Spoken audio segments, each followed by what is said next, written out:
Romeu Schneider, ele é diretor-presidente da Agrocomercial Afubra e estava me contando agora no intervalo que ele completou agorinha há pouco 47 anos de Afubra. É uma história. Bom dia. Bom dia aos ouvintes, satisfação estar aqui, sem dúvida. É uma história bastante longa e muito diversa, né? 47 anos dentro de uma mesma organização, acompanhar todo o crescimento, a expansão que aconteceu nesses anos todos, porque quando eu entrei na Fubra nós tinha uma loja pequena na matriz, tinha a filial de Rio Negro, a qual eu assumi como gerente nesta oportunidade, porque eu entrei na Fubra na matriz aqui no dia 1º de fevereiro e no dia 12 eu estava em Rio Negro, já estava assumindo a gerência da filial lá de Rio Negro. E estava também funcionando uma filial em Rio do Sul e a de Tubarão estava em construção. Hoje temos 29 unidades nos 3 estados. Naquela oportunidade tinha-se quantidade de funcionários bastante reduzido, talvez num total de 150, 160. E hoje nós somos 1.260 em toda a organização, né? Apenas a agrocomercial tem 980 destes 1.260 funcionários. Que coisa, hein? Então houve um crescimento muito significativo em termos de empregos que se tem, em termos de pessoas que estão podendo trabalhar na Fubra e, obviamente, também em termos de faturamento, de ampliação das operações e principalmente o olhar para o consumidor, para o agricultor em especial, porque nós temos 2 tipos de varejo, que é o urbano e o agrícola, e o agrícola é muito mais representativo que o urbano. Obviamente os dois se complementam, né? Mas em 2021 o faturamento do varejo agrícola representou 77,02% dos 100% faturados em 2021. Bom, o senhor Romeu está acompanhado aqui do colega dele, Roberto Martins, que é a voz aqui da acústica no sábado, nosso Esquina Democrático. Roberto, muito bom dia. Bom dia, um prazer estar aqui contigo, Fábio, com o seu Romeu, que traz toda esta bagagem, todo esse conhecimento, além de ser diretor-presidente da Agrocomercial, ele é diretor-secretário da Associação dos Sumicultores do Brasil e presidente da Câmara do Tabaco no Rio Grande do Sul. Então ele traz todo esse... também da Câmara Setorial do Tabaco ligada ao Ministério da Agricultura Federal. Eu vou aproveitar aqui que eu quero... Uma grande autoridade, né? Roberto, o interessante é o seguinte, né? É legal a gente ter a oportunidade dessas entrevistas, Romeu, para conhecer um pouquinho quem é as pessoas do outro lado, né? O teu colega presidente lá, que é uma figura que seguido está no nosso programa aqui de manhã, né? Do programa do Alex, que também lida com isso. A gente vê assim, pessoas que têm uma ligação de história, de sangue com a empresa que está trabalhando. Isso é uma coisa importante para a gente ver, né?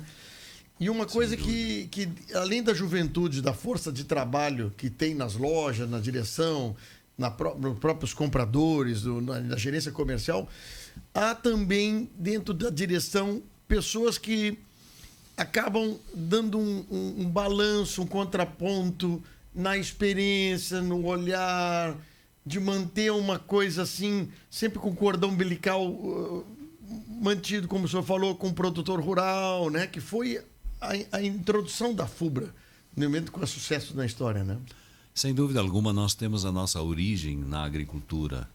Eu, por exemplo, sou filho de agricultor, pequeno agricultor. Eu saí da roça com 21 anos de idade, praticamente 21 anos de idade, porque eu fui para o quartel, voltei do quartel depois de um ano, fiz uma safra e aí eu fui procurar o meu destino, o meu futuro, que eu estava extremamente preocupado, porque tendo uma pequena área de terra não tem como distribuir. Nós éramos uma família de 9 irmãos. Família grande. E eu era o segundo E a propriedade era onde, senhor Romeu? Interior de Venâncio Aires, lá onde eu me criei, né? Porque eu sou nascido em São Leopoldo. Sim. Mas a minha mãe era do interior de Venâncio, meu pai era natural de Santa Maria do Herval, e eles se encontraram em São Leopoldo e foram Depois assumi a propriedade que era do meu avô, pai da minha mãe, lá no interior de Venâncio Aires, ali que eu me criei. Então a gente conhece detalhadamente todas as atividades da pequena agricultura.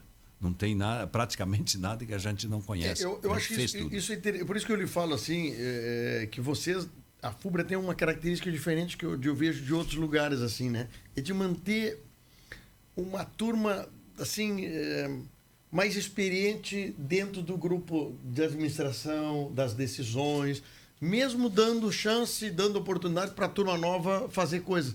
Eu acho bom esse contraponto, porque mostra, assim, que a empresa está preocupada em manter essa relação, continuar mantendo essa relação fiel com aquelas pessoas ou com aquele setor que promoveu a FUBRA a ser o que é hoje, né?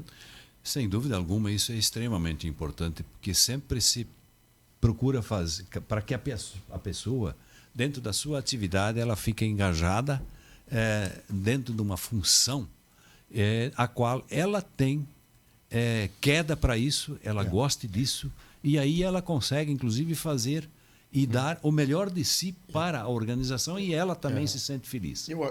Deixa eu perguntar uma coisa. O que pela sua experiência agora, o senhor está numa área comercial, não está dentro da lavoura, mas o que mudou a lavoura de fumo na época sua, dos seus pais, dos seus irmãos, para hoje? Melhorou um pouco a qualidade de vida, melhorou a forma de produzir, conseguimos produzir com menos esforço, com menos judiação para o produtor? Sem dúvida, isso foi trabalhado. Ainda é feito muita coisa manualmente, mas muita coisa foi mecanizada. Isso é extremamente importante, isso agiliza o trabalho. Só tem que se ter uma preocupação. Por exemplo, o tabaco brasileiro é conhecido no mundo como um tabaco flavor, e não flavor, ou seja, um tabaco que dá sabor ao cigarro, e não o filler, que é um tabaco de enchimento.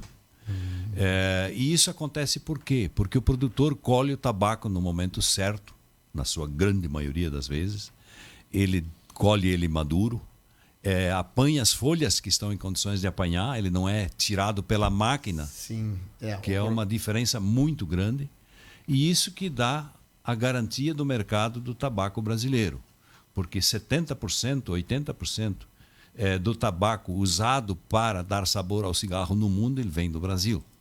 E isso é um fator extremamente importante. Então, a mecanização ela é importante, sim, mas ela precisa ser dentro de um determinado limite. O que nós podemos melhorar? O que vai ser melhorado nos próximos anos para o produtor, para os seus filhos, para as filhas que estão vindo logo atrás de Romeu, para não só mantê-los lá, mas que eles tenham melhor qualidade de vida? Sem dúvida nenhuma, precisa se aperfeiçoar, precisa conhecer técnicas novas, precisa ter maior produção, maior diversificação na produção da propriedade. Nós temos, inclusive, até vou apresentar alguns números depois na palestra, nós tínhamos um passado recente, aí 68%, na média da renda dos produtores de tabaco, na propriedade, 68% na média vinha do tabaco, da receita gerada na propriedade. 68%. Atualmente, esta receita está em 43% do tabaco na propriedade. Então, de 68 para 40... Caiu para 43. Certo, e a diferença? Isto quer dizer o quê? Que as outras culturas cultivadas dentro da propriedade, as outras atividades dentro da propriedade foram crescendo. Certo. Mas o tabaco não cresceu um pouco, mas não tanto quanto. Entendi. E por isso essa relação mudou. Tá. Porque eu vejo o seguinte... Isso aqui, é muito positivo, né?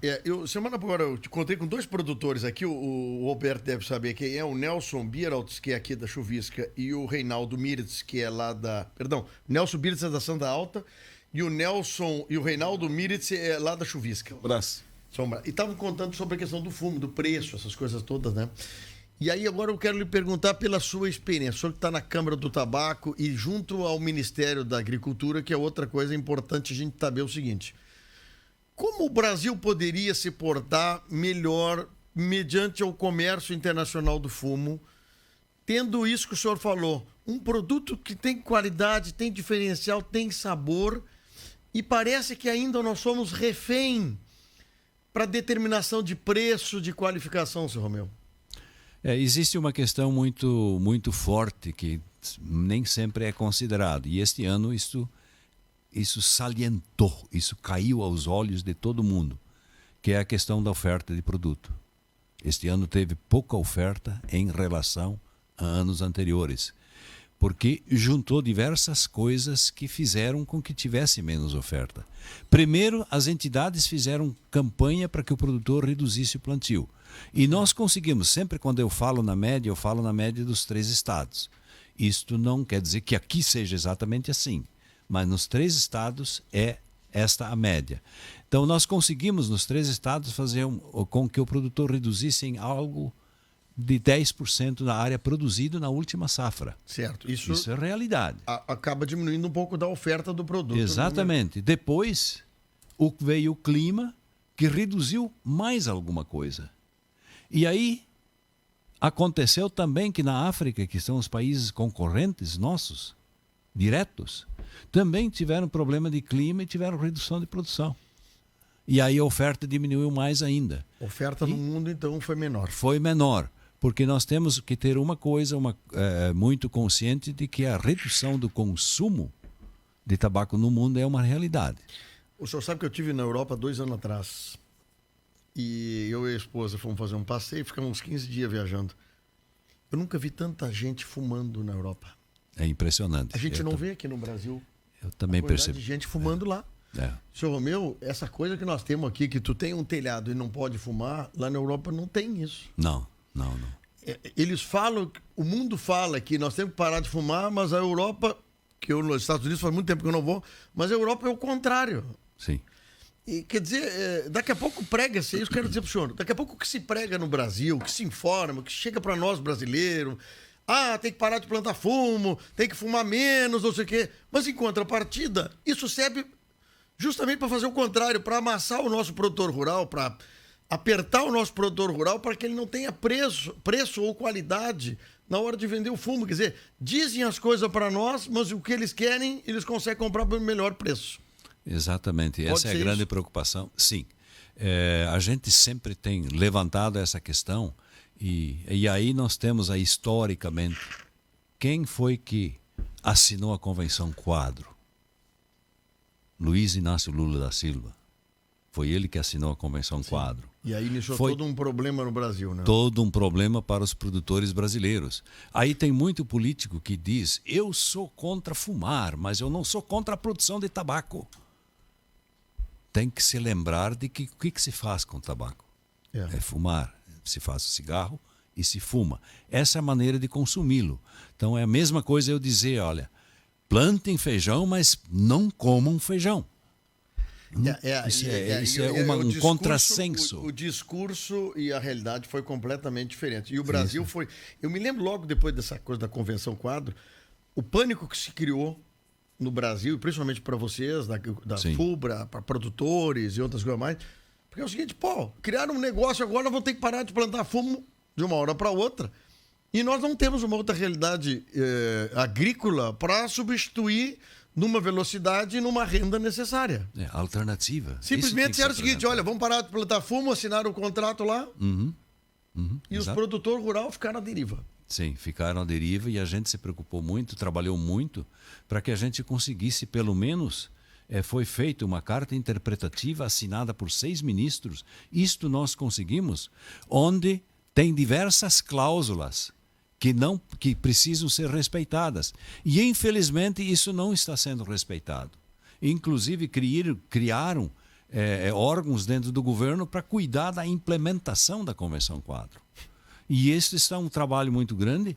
Nesse último governo federal, a gente tem conseguido, inclusive, de que fosse minimizada a atuação da CONIC, por exemplo, que é a Comissão Nacional de Implementação da Convenção Quadro. Se conseguiu minimizar, mas não conseguiu extinguir isso. Está ativa? Está ativo. Está ativa, sim. Cada vez que tem uma reunião dessas aí da Convenção Quadro, É uma as verdadeira guerra. Exatamente. Teve, eu acho que foi em Punta del Este, há uns anos atrás. Sim, isso foi a COP4. Eu me Punta lembro del Este. que o pessoal daqui da região foram para lá, disse que não podia entrar nas salas, era proibido entrar na determinada sala, só entrava na sala quem podia. Sim.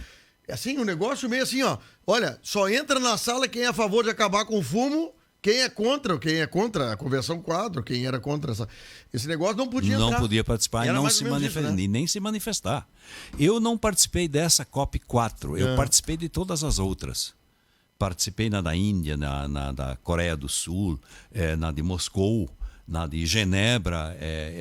Eu participei em todas elas, mas não consegui entrar na sala e me manifestar em nenhuma delas. Quer dizer, só participava quem era contra o lado. tabaco. Quem era contra o tabaco. Inclusive a Comissão Brasileira, que é destinado para isso, tudo de pessoas que são contra o tabaco. Pois é, mas agora é o seguinte, isso foi num determinado governo, lá atrás. Sim. Bom, aí teve agora a ministra Tereza Cristina, que eu acho que ajudou a democratizar um pouco as conversas sobre outras alternativas, essas coisas. Mudou alguma coisa nesse governo atual? Essa relação governo brasileiro, produtores, defendendo essa ideia, seu Romeu? Assim, realmente eu não compreendo, eu não acompanho e não sei lhe dizer, só estou lhe perguntando. Sim, sim. O Ministério da Agricultura sempre foi em defesa dos produtores.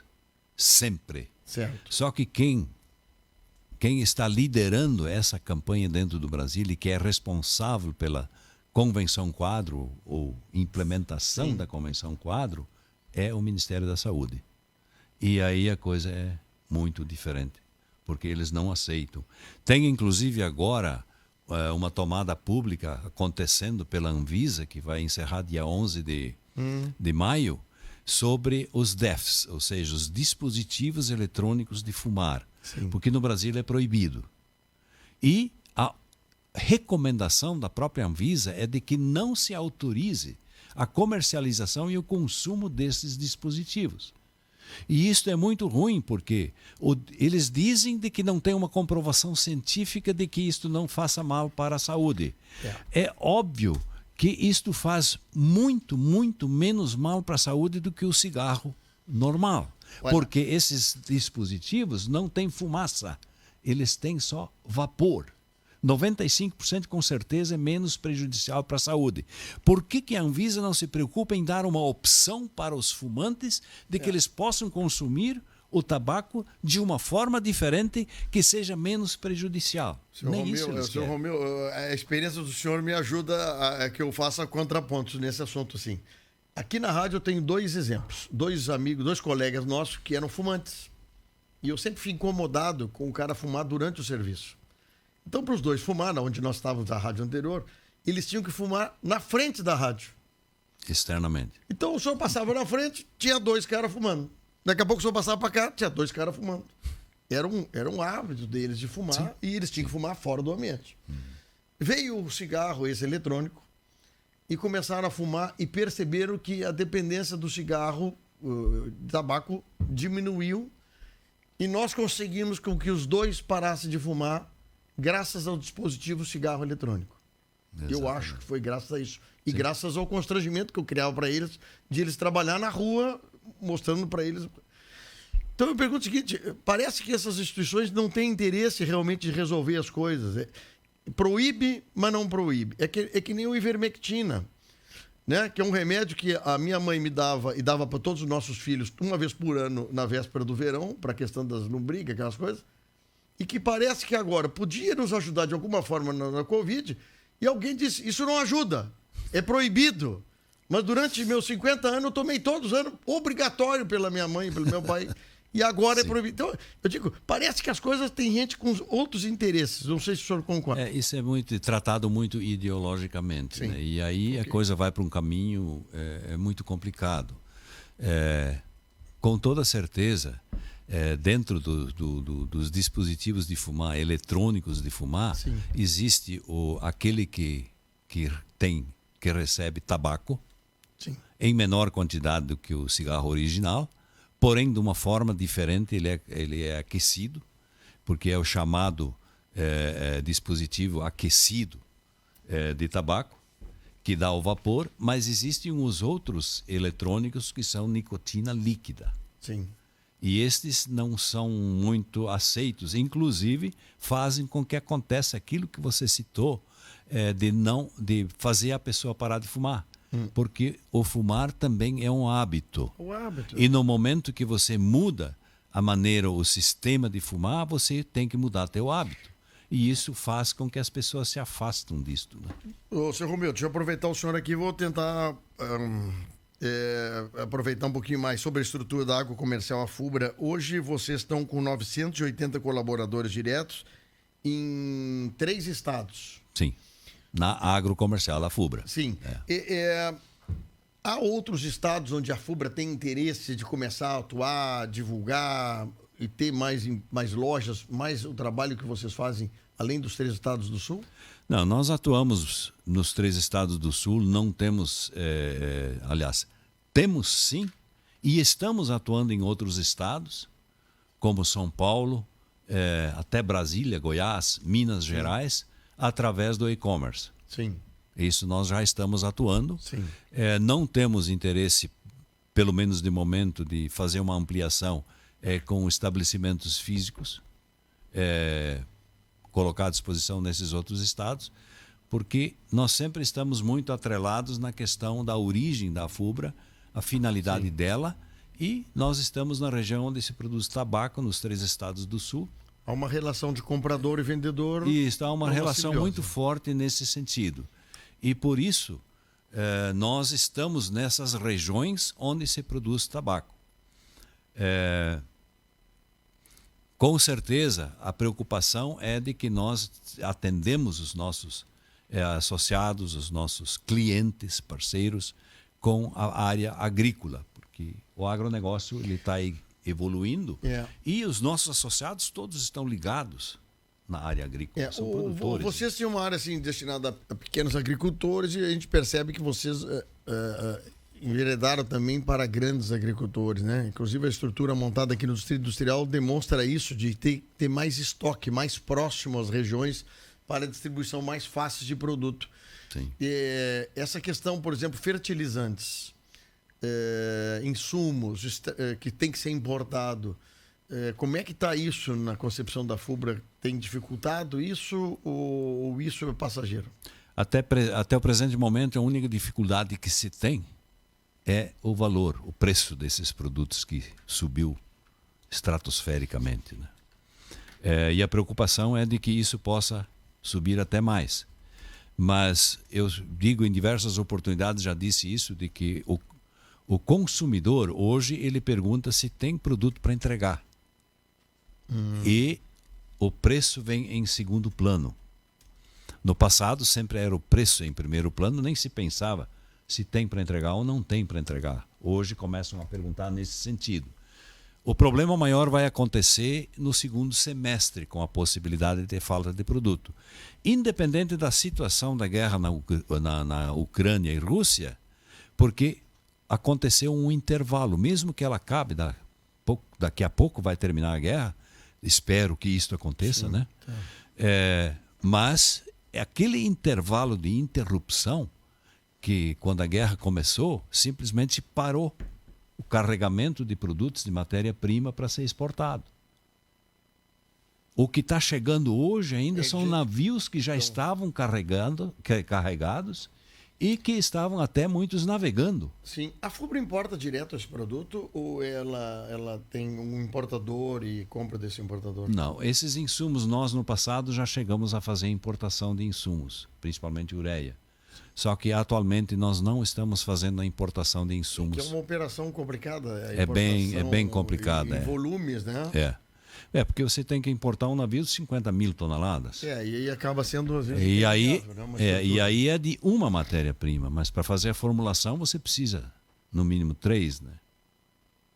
Essas são as questões. Vamos só aproveitar aqui, eu tenho mais uns minutinhos aqui sobre a parte de vendas do produto aqui. Vocês agora têm um e-commerce que o senhor falou, lojasafubra.com.br, que dá para a gente entrar nesse mercado. A Afubra entrou um pouco mais tarde que outras grandes redes, mas eu acho que a experiência de vocês da venda porta a porta, né, da venda na loja, do cliente indo na loja, eu acho que em relação a essas outras vendas vocês não perderam, né? Porque Eu acho muito interessante essa venda que vocês têm numa loja assim, vamos dizer de Camaquã, né? Diversificada, com tantos produtos. É quase um shoppingzinho pra gente curtir a loja. E daqui a pouco tu entra pra comprar uma faca, sai com uma térmica, sai não sei o que, né? Sim, sim. O tipo de loja de vocês, eu acho que é uma loja também que não impacta tanto, né? Só e-commerce, mas eu acho que a loja física, ela é uma boa venda para vocês hoje. Nós temos uma coisa que nós precisamos considerar, que a parte de venda através do e-commerce, ela é crescente. Sim. Mas isso implica também em hábitos, mudar os hábitos. Você tem que ter alguma coisa para as pessoas que procuram novidades e que são inovadoras. Mas a grande maioria dos nossos clientes são conservadores. E eles vão mantendo o sistema de compra dentro da loja, que, obviamente, essa é a grande fatia que nós vendemos. Né? O Roberto quer falar uma coisinha aqui, seu Romeu. Não. É que nós temos um pessoal nos aguardando na SIC. Ah, muito bem. Eu queria aproveitar, eu gostei de conversar com o Romeu. Tá maravilhosa a entrevista, né? Não, que eu queria perguntar outra coisa, mas lá na Associação Comercial agora o senhor vai dar uma palestra e o senhor já vai dar um recado e vai falar justamente sobre esses números que eu achei importante aqui, sobre uma informação que vocês têm da dependência econômica dos produtores rurais, principalmente os pequenos produtores rurais, que antes tinha dentro do fumo uma dependência extremamente significativa e que hoje diminuiu. Eu lhe pergunto o seguinte, só para concluir. Produto, por exemplo, como feijão.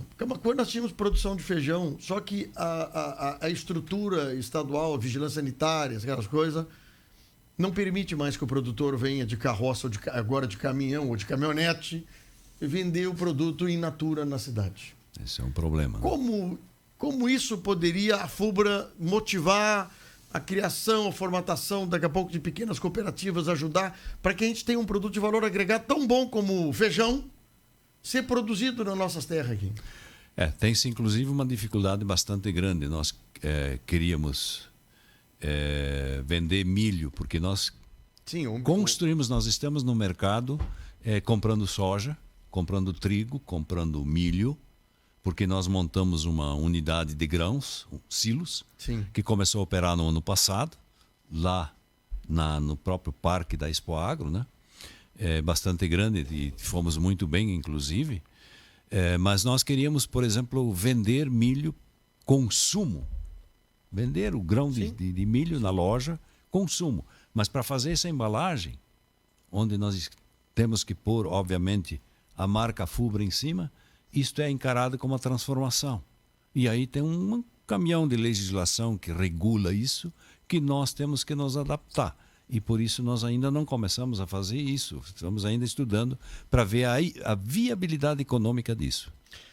É uma pena, né? É uma pena. E assim são as dificuldades. Precisamos do produto e não conseguimos fazer porque a legislação é uma grande Podíamos barreira. fazer muito mais do que estamos fazendo. Né? Aqui o José Aleixo Martins adorou a entrevista, que achou muito boa. O pessoal da Agrotites também dizendo aqui, ó, falando sobre a questão da evolução da Convenção Quadro, né? Que essa é uma questão de governo, né? Sim. Que infelizmente não é uma coisa de Estado, é uma coisa de governo. Sim. E que nós vamos ter que mudar daqui para frente. Roberto, obrigado por ter trazido o seu Romeu aqui. Agradecemos a oportunidade e esse belo bate-papo, não é, seu Romeu?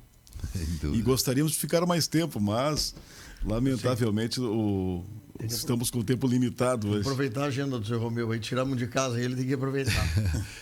Temos munição bastante para conversar durante muito mais tempo. Outra hora a gente te liga, vamos fazer uma entrevista por vídeo, direto de Santa Cruz. Pode ser. Para conversar outros assuntos bons, porque eu adoro assim esse papo.